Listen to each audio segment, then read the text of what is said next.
UP ATS द्वारा एक धर्मांतरण का केस रजिस्टर किया गया था 4 तारीख को और उससे संबंधित इन्वेस्टिगेशन उत्तर प्रदेश में चल रही थी। उसी से रिलेटेड एक इनपुट के आधार पर यूपी एटीएस की एक टीम द्वारा संपर्क किया गया देहरादून पुलिस से और इसमें कुछ इनपुट के आधार पर कुछ लोकल वेरिफिकेशन करके एक अब्दुल रहमान नाम का व्यक्ति है जो पूर्व में हिंदू था, बाद में 2014-15 के करीब मुस्लिम में कन्वर्ट हुआ था, उसको पूछताछ हेतु जो है वो अपने इन्वेस्टिगेशन में ले गए थे और जो अभी तक सीपी आगरा महोदय से जानकारी मिली है उसको अभी गिरफ्तार कर लिया गया। जो साक्ष्य उनके पास पूछताछ के बाद इनपुट आया उसके आधार पर उसको अरेस्ट कर लिया गया। चूँकि ये गोपनीय इनपुट कल शेयर कर दिया गया था, इसके आधार पर एसटीएफ और देहरादून पुलिस के द्वारा ऐसे जो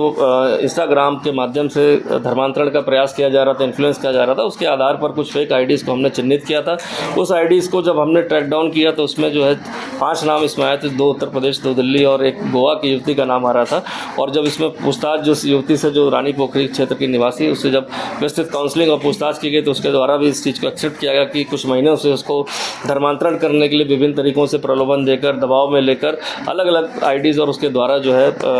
प्रेरित किया जा रहा था। और जब इसके संबंध में उनके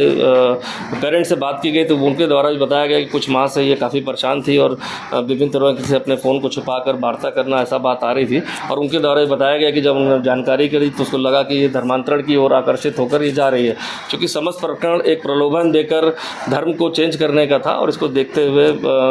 जो है युवती के जो फादर है उनकी तहरीर पर 5 लोगों के खिलाफ जो मुकदमा दर्ज कर लिया गया, जो युवती को लगातार दबाव बनाकर, प्रेरित करके, इन्फ्लुएंस करके, प्रलोभन देकर उसको धर्मांतरण करना चाह रहे थे। क्योंकि अभी तक की जो एसटीएफ के द्वारा जो जानकारी इनपुट निकाले गए, देहरादून पुलिस द्वारा निकाले गए और जो यूपी एटीएस के सीनियर अधिकारियों से जानकारी शेयर की गई, उसमें कहीं ना कहीं एक कनेक्शन